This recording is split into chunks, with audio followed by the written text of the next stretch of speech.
శిష్యులుగా చేయమన్నాడు. సమస్త జనులను కూడా శిష్యులుగా చేయండి. సంఘం నుంచి శిష్యులు బయలుదేరాలి. విశ్వాసులు కాదండి, విశ్వాసులు చాలా మంది ఉంటారు. విశ్వాసంగా ఉంటారండి. ఇంకా ఎన్నో 30 సంవత్సరాల నుంచి విశ్వాసులండి. మీ పాస్టర్ గారు చెప్పలేదా నువ్వు శిష్యురాలు అవ్వాలని?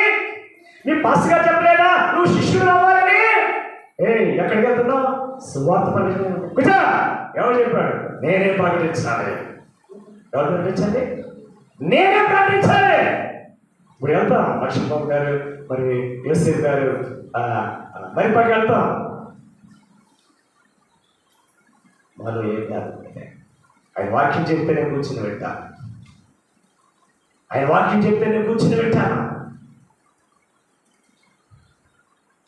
ప్రభు అన్నాడు, మరి మాకు విశ్వాసమే కాదు నువ్వు తయారు చేయాల్సిందే, శిష్యులుగా చేయి, శిష్యులుగా చేయి, శిష్యులుగా చేయి, నాకు శిష్యులుగా తయారు చేయి. చేస్తున్నారా పాస్టర్ గారు?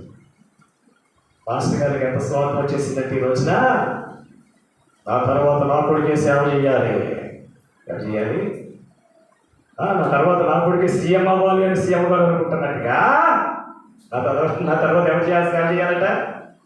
మీరు చూసి వచ్చేటి చచ్చిపోయే కొడుకు సేవ చేస్తాడు, చూసి వచ్చాడు. ఆ కొడుకు అంటాడు, నీ కష్టాన్ని పడలేదు బాబు, ఉద్యోగం చేసుకుంటాను అంటాడు ఆ పాస్టర్ గారి కొడుకు. గమనించండి దేవుని బిడ్డ. అందుకే సంఘంలోంచి శిష్యులను తయారు చేయమంటున్నాడు. ఈ శిష్యులను తయారు చేసేటప్పుడు నీ వాళ్ళనే కాదు, సమస్త జనుల్లోంచి కూడా శిష్యులుగా చేయమంటున్నాడు. సంఘాల స్వార్థం పెరిగిపోయింది, సేవకుల స్వార్థం పెరిగిపోయింది. శిష్యులను తయారు చేయడం లేదు, వాళ్ళే పైకి రావాలి తప్ప.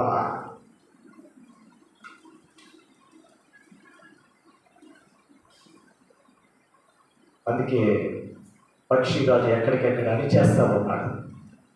పక్షిరాజు అంటే అసలైన పక్షిరాజు కాదు, వాడు మేకప్ వేసుకున్నాడు. అంతే, వాడు మేకప్ వేసుకున్నాడు, మేకప్ వేసుకున్నాడు అంతే. గొర్రె కాదది, తోడేలు. తోడేలు గొర్రె వేసం వేసుకుని, మేకప్ వేసుకుని, ప్రియులారా నా సంఘం అండి. ఎవరి సంఘం అంట? నా సంఘం అండి. ఏదో 10 రూపాయలు ఖర్చు పెట్టినంత మాత్రం నీ సంఘం అయిపోద్దా? భారం ఉందా? బాధ్యత ఉందా? ఒక క్రమం ఉండాలి, వాక్యం నెరవేర్పు ఉండాలి. ప్రభు ఏదైతే చెప్పాడో ఆ వాక్యాన్ని నెరవేర్చేటువంటి వారిగా ఉండాలి. అంటే దాని అర్థం ఏంటంటే సంఘంలో